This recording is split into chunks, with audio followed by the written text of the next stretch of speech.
What's going on, guys? My name is Caleb, artist, immigrant, activist, and today we will be talking about one of my favorite artists, Lecrae's new album, Restoration. Yeah, two more things before I start. One, remember that this is just 10.5 hours after this album came out, which is not the proper amount of time to digest and really form full opinions on each song, but I'm just trying to do this really quick, maybe start this new thing on my channel called 12-hour reviews. We'll see how this video goes. And two, shout out to my sister because she wanted a shout out. What's up, Ari? Before we can talk about Restoration itself, we must first talk about Lecrae's music leading up until this point, but I'll try to make this really quick so we can get to the album. In 2004, Lecrae released Real Talk, which started a three-part saga of what I like to call the catering series. Now perhaps we can get more into that in a later video, but basically the catering series includes Real Talk, After the Music Stops, and Rebel. I called the albums this because although Lecrae was very authentic in what he said and believed it very much, he himself admitted in his book Unashamed that he was mainly catering to the church and CHH as a whole.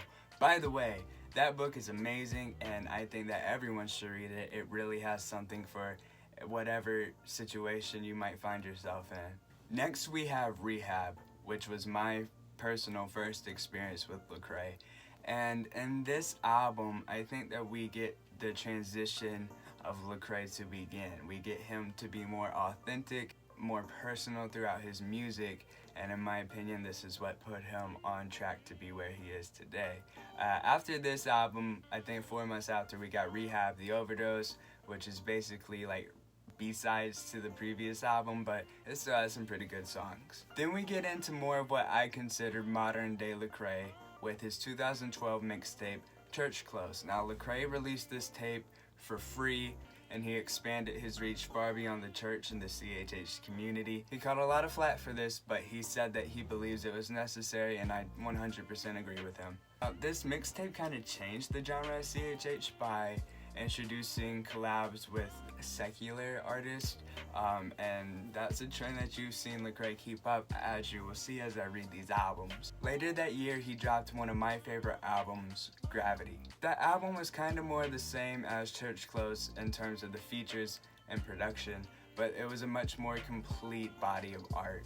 In 2013, we got Church Close 2 with features such as B.O.B. And then in 2014, we got the most successful CHH album of all time, Anomaly. Anomaly went #1 on the Billboard Top 200 and opened a lot of doors for Lecrae, Reach Records, and CHH in general. Now in 2016, we got the conclusion of the Church Close series with CC3.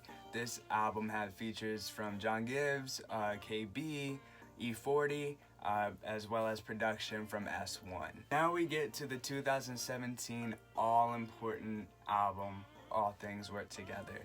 And in my humble opinion, this is the defining album for Lecrae. It was unapologetically Christian, unapologetically black, and unapologetically a dope rapper. This was followed by his collab album with Zaytoven, Let the Trap Say Amen, which wasn't my personal favorite, but it still has some pretty solid songs. And now we've arrived at Restoration. So let's talk about the rollout.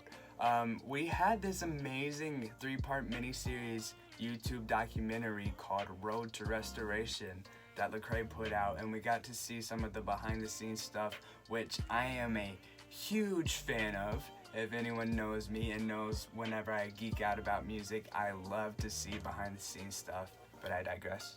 Part 1 of the series I felt dealt more with vulnerability. Of course, part 2 we get to meet his dad, which made me emotional. And part 3, I felt like it was the purpose chapter. You know, this was the purpose for that. This is my purpose. What's your purpose?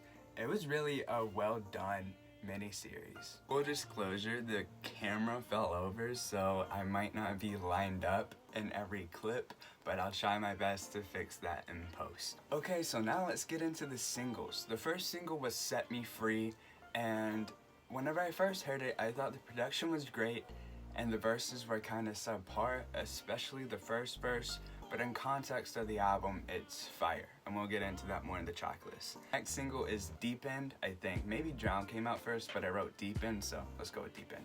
And I love this song. I feel like it set up the album sonically really well. And the next single is Drowned, and I think that set up the message of this album really, really well as far as the desperation, the hope, and restoration. The last single is Zombie, and this is really fun, really vibey. I felt like it was the classic Grace story, but with 2020 flavor. It was really, really well done. Okay, let's get into the track list. And the intro of this is Restore Me, which is 1 minute and 16 seconds long. I See You. It was a little different for Lecrae. Not quite spoken word, but not melodic enough to be bars, at least in the beginning. Then we get into it. But really powerful intro overall. I feel like Taylor Hill was a great uncredited feature. He contrasts Lecrae's words very, very well in his tone and what he was saying in the outro. Overall, a really nice intro to the album. Alex Medina did some great production work here too. Next we have Set Me Free, which is a great hook. GAWVI killed the production. Like I said, I didn't love the verses, the first verse especially. Second verse was pretty good, not amazing. But maybe it's just because I'm kind of jaded to Lecrae's flow because I wrote over this beat and writing just does weird things to me. But it's a good single and GAWVI was amazing on this song. Next up, we have Wheels Up featuring Mark E. Bassi. And this is sort of an odd flow for Lecrae, just overall really different style for him. I really like the lyrics though, and I feel like S1 did a great job with the production of this song. It's fun, vibey. This is more of the feel-good song, this and Zombie and maybe a couple others. But I think that Mark contrasts Lecrae's voice really well. I like how they sound together, and I would not be mad if they did more songs in the future. I also feel like this could have easily been one of the singles for Restoration. I'm not too sure why it wasn't. I think the singles were chosen well, but maybe this one instead of Set Me Free, who knows? Next we have Over the Top, and I hate the hook. It's just overall not one of my favorite songs. It kind of reminded me of Dirty Water from Anomaly, but not quite written as well. I don't know. Hopefully it'll grow on me. It's not a bad song. It's just not one of my favorites. Then we get into what is one of my favorites was Self-Discovery. This is a very enjoyable song for me. I think that you can really feel Lecrae being liberated throughout this song. He's getting a lot of bitterness out and a lot of healing is happening from maybe the journey behind what these lyrics mean to him. This is probably his most introspective song on the album, and I think he was coming from a really real place when he was naming some of the vices of the culture and said that I wish y'all wasn't like that so much, because I think Lecrae cares more about the culture than most artists and public figures in general. Overall, this was one of my favorite songs. Side note, I loved hearing Tripoli and that little break interlude between the second chorus and the second verse. I think that was really, really well placed. It kind of reminded me of his interlude from Rise, All Rise Up, but obviously it was like one line. Sorry, it's really hard to tell if my hair looks fine or terrible in this. We'll just go with it. Next we have Deep End, and like I said before, I love this song. Production was great by Anthony Gardner. Lecrae was really vulnerable in his verses. He delivered them just as well as he possibly could, and that vulnerable word is something that we'll come back to a lot throughout this album, I think.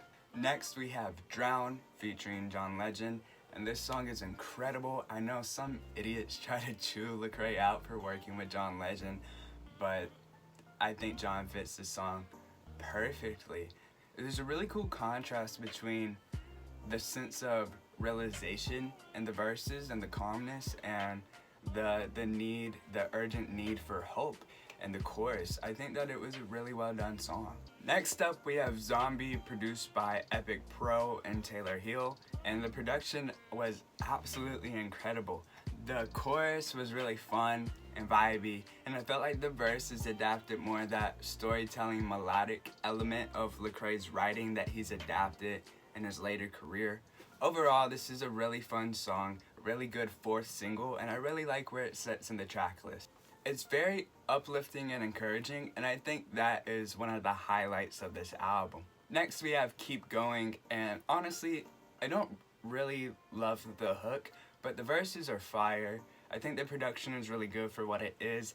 Ace Harris touches this album a lot. I think he's a really good partner for Lecrae, especially with this particular project. And Carvello also has his fingerprints all over the song, and I'm low-key a pretty big Carvello stan, so I'm with it. Next, we have Lecrae's regularly scheduled song dedicated to his wife, Still, featuring Danny Lee. It's nice, perhaps a little misplaced on this album, but I respect it. Also, on the lowest of keys, Danny's voice kind of reminds me of a young Ariana Grande in terms of enunciation, so take that as you will. Second to last song, we have Only Human, and BJ the Chicago Kid and Lecrae were destined to do a song together, and I am 100% here for it. The first verse was honestly really touching and powerful, and this is more of what I was expecting for what could potentially be Lecrae's final album. And the second verse is a really nice counterpart to that as well. This is definitely one of my favorite songs, and I'll be listening to it a lot. Our final song is Nothing Left to Hide, and wow, what an amazing outro. The song was perfect. Honestly, the song was perfect. The flow is ridiculous. The chorus hit. The production and sampling by S1 was incredible, and lyrically, this was one of the better songs. It was awesome. This is just the perfect final song for the album Restoration. Lecrae said some really powerful things, some vulnerable things, and some convicting things. I think this was that Jesus song, but not the whitewashed monetized CCM version, the forgiveness-driven, grace-based version of Jesus that is the version that we need. So let's get into overall initial thoughts. And remember, I'm making this review at 10:30 a.m. The album came out at midnight. I just wanted to have some fun and talk about one of my favorite artists' new album. Overall, I really enjoyed this album. I think Lecrae is one of the best artists in any genre when it comes to being one step ahead of his fans, as well as making consistently good music. Over the past 10 years, I think he's made multiple great albums, and the only one that I didn't really enjoy was Let the Trap Say Amen, which felt more like a side project anyway. Maybe that's why I didn't enjoy it that much, who knows. I think the writing on this album was way better than the singles led on. Lecrae still got bars, his flows are honestly underrated, and he knows what he's doing whenever he gets in the studio to write. My one big critique on this album is cohesion, and I felt that a little bit even watching like the miniseries documentaries, but that's a very circumstantial and subjectively interpreted thing to point out. Honestly, I'm just a writing nerd. When it comes to cohesion, ask Damon, ask my brother. I think that's why I study Kendrick so much. But anyway, with the broad theme of restoration, I was hoping for more of like a point A, but that's okay, you know? We aren't owed that in an album. It just would have been really satisfying for me personally. Of course, the more that I listen to this album, I've listened 3 times already, but the more I listen to it, the more cohesion I'll find. Of course, with any great album, that's how it works, but just off the bat, that's my biggest critique. The features were ridiculous, the production was ridiculous, the promo and the rollout was really well done. As I approach ending what I'm working on personally, I pay a lot of attention to promo that's been on my mind in the rollout, and I think Lecrae and the Reach team absolutely nailed this album, probably more so than any other album that they've dropped except maybe Anomaly. This project is definitely a top 5 Lecrae album, but I think at the end of the day, I still put All Things Work Together before it, and that's me trying to be as unbiased as possible to any other album. I just think in terms of lyrics, production, cohesion, and playback value, All Things Work Together is nearly unbeatable in terms of Lecrae's catalog. Remember, everything is subject to change in the future. This is a really quick turnaround review. I'm sure I missed a lot of stuff considering the format and turnaround of this video, but feel free to let me know in the comment section below if I missed anything that you feel is super important or anything that you really want to point out. And also, please tell me, what was your favorite song on this album? How would you rate it overall? You might notice that I didn't give it a rating, and I was going to, but I feel like 12 hours just isn't enough time to properly rate an album. If you're new to my channel, please do me a favor and hit that subscribe button. If you like this video, then leave a like on the video. I'm a muscular dystrophy surviving creative, so every like, every sub, every comment, every view, every share really goes a long way and means a lot to me. I can't do this stuff without y'all, especially those of you who have stayed to the end of the video. I really appreciate you guys. What I do on my channel is predominantly music related. Right now I'm working on a lot of really cool stuff that's set to come out within the next month. I can't wait to share that with y'all, but I have to. That's it for me though, and until next time, peace.